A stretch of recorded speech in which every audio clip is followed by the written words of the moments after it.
ఈ చేసిన ఉద్దారకం చాలదట కేరళకు పోయి నిన్న కేరళలో పోయి ఏమంటుండు మేము మొత్తం 6 గ్యారెంటీలు అమలు చేసినాం తెలంగాణలో ఇక కేరళలో కూడా అమలు చేస్తామంటాం. ఏం చేసినావు ఆయన? ఎస్సీ ఎస్టీలకు పట్టాలు ఇచ్చినావు, ఎస్సీ ఎస్టీ డిక్లరేషన్ అమలు చేసినావు, రైతు డిక్లరేషన్ అమలు చేసినావా, మహిళలకు మహాలక్ష్మి 2500 ఇచ్చినవా, అవ్వా తాతలకు 4000 పెన్షన్ ఇచ్చినవా, రుణమాఫీ పూర్తి చేసినవా, 15,000 రైతు బంధు ఇచ్చినవా, తులం బంగారం ఇచ్చినవా, ఆడపిల్లలకు స్కూటీలు ఇచ్చినవా, జర్నలిస్టులకు అక్రిడేషన్ కార్డు ఇచ్చే తెలివి కూడా అయిపోయాయి నీకు. ఇంకా పోయి కేరళలో పోయి ఎందో మాట్లాడుతుండు. ఈయన కూట్ల రాయి తీయనుడట, ఏట్ల రాయి తీయడానికి పోయిండట. తెలంగాణలో ఇచ్చిన హామీలు అమలు చేయలే గాని ఈయన ముఖానికి ఇంకేందో పోయి కేరళలో పోయి వచ్చిదాని ఇంగ్లీష్ లో పెద్ద పెద్ద డైలాగులు కొడుతున్నాడు. ఎట్లా ఉందంటే ఇంట్లో ఈగల మోత అంటే అదేంది కేరళ పోయి పల్లకిలు మోస్తున్నాడు. తెలంగాణలో ఏం జరుగుతుంది మనం చూస్తలేమా? తెలంగాణలో నిన్న అదేంది గ్రామ సభలు అయినాయి. గ్రామ సభలల్లో అక్క చెల్లెలు తిరగబడ్డారు నీ అధికారుల మీద, నీ ఎమ్మెల్యేల మీద, నీ మంత్రుల మీద. ఏమైంది 4000 పింఛనని అవ్వా తాతలు గ్రామ సభల్లో నిలదీసిను నిన్ను. ఏమైంది మహాలక్ష్మి పైసలు అని చెప్పి అడుగుతున్నారు. ఫీజు రియంబర్స్మెంట్ పైసలు ఎప్పుడు ఇస్తావని పిల్లలు నిలదీస్తున్నారు. నీ 2 లక్షల ఉద్యోగాలు ఏమైనాయి అని గల్లా పట్టుకుని నిరుద్యోగ యువత ఇవాళ నిలదీస్తా ఉన్నది. మొన్న అసెంబ్లీలో తేలిపోయింది. ఇచ్చింది 16,000 ఉద్యోగాలే రేవంత్ రెడ్డి, చెప్పింది 2 లక్షలు కానీ ఇచ్చింది 16,000 అని మొన్న అసెంబ్లీలో మేము గట్టిగా నిలదీసి బయటకు తీసినాం లెక్క.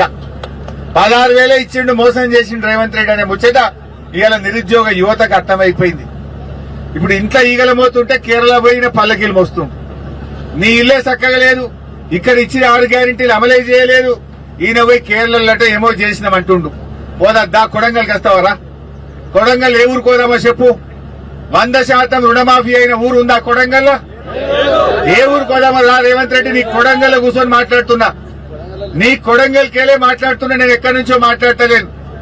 ఏ ఊర్లో పోయినా ఏ తండాలో పోయినా రుణమాఫీ కాని రైతులు బాధపడతా ఉన్నారు. నీ మాట నమ్మి 2 లక్షల మీద ఉన్న పైసలు కడితే కొత్త అప్పులైనవి తప్ప ఉన్న అప్పు తీరలేదు. రైతుల అరే రైతు బంద్ చేసే ముఖం లేదు నీకు, నీ తెలివికి. కరోనా వచ్చినా కేసీఆర్ బరాబర్ రైతు బంద్ చేసిండు.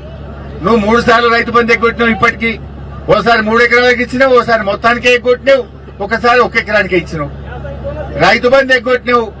పోయిన యాసంగి బోనస్ ఎగ్గొట్టిండు, ఈ యాసంగి బోనస్ కూడా గోవిందనే. ఈ ముఖం ఇచ్చే ముఖం కాదు, అందుకే సప్పుడు ఎత్తలేదు. ఇక ఈ అందానికట కేరళలో పోయి నేనేమో ఏం పడగొట్టినావు నువ్వు? ఉన్న రైతు బంధు ఉడగొట్టినావు. ఉన్న కళ్యాణ లక్ష్మికి చక్కగా వస్తలేదు, పిల్ల ఉడితే గాని కళ్యాణ లక్ష్మి చెక్ వస్తలేదు. బతుకమ్మ సీరియల్ బంద్ అయినాయి. కేసీఆర్ కిట్టు పథకం బంద్ అయిపోయింది. బాయికాడ మున్పటి లెక్క కరెంట్ వస్తలేదు. నువ్వు చేసిందేమున్నదా? ఉన్నాయి ఊడగొట్టు తప్ప నువ్వు కొత్తగా చేసిందేమన్నా ఉన్నా? అది ఎస్సీ ఎస్టీలకు కనీసం నిధులు కూడా విడుదల చేయకుండా ఇవాళ మోసం చేస్తా ఉన్నావు.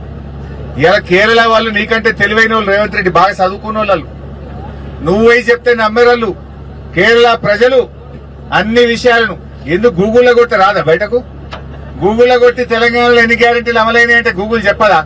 మహాలక్ష్మి ఎగగొట్టిండు, ఈయన 4,000 పింఛన్ ఎగ్గొట్టిండు, రైతు బంధు 3 పంటలకు ఎగ్గొట్టిండు, రుణమాఫీ పావులో చేసి భార్య ఎగ్గొట్టిండు అని గూగుల్ చూపియదా రేవంత్ రెడ్డి? నువ్వు పోయి కేరళలో చెప్తే నిన్ను నమ్ముతారనుకున్నావు. నువ్వు మహారాష్ట్ర పోయినావు, ఆడ కాంగ్రెస్ ఓడిపోయింది. నువ్వు కేరళ పోయినావు, ఆడ కూడా విక్తుంది. నీది ఐరన్ లెగ్గు. నువ్వు చేసిందేమున్నది? నిజంగా 6 గ్యారెంటీలు చేస్తే చెప్పు. ఏడ మాట్లాడదాం. నేను కొడంగల్లే అడుగుతున్నా. ఏ తండాకు పోదాం, కొడంగల్ ఏ ఊరికి పోదాం చెప్పు. రుణమాఫీ అయిందేమో అడుగుదాంపా. ఏ ఊరికి పోయావు? ఈ కొడంగల్లా ఈ తండాలకు ఈ ఊర్లకు ఇంటింటికి మంచినీళ్లు ఇచ్చింది బీఆర్ఎస్ ప్రభుత్వం కాదా? దవాఖానా కట్టింది మేం కాదా? ఫైర్ ఇంజన్ తెచ్చింది మేం కాదా? కొడంగల్ కోస్గికి ఎన్ని నిధులు తెచ్చిండు మా నరేందర్ రెడ్డి అప్పుడు? ఎన్నో చెక్ డ్యాములు కూడా కట్టినాం.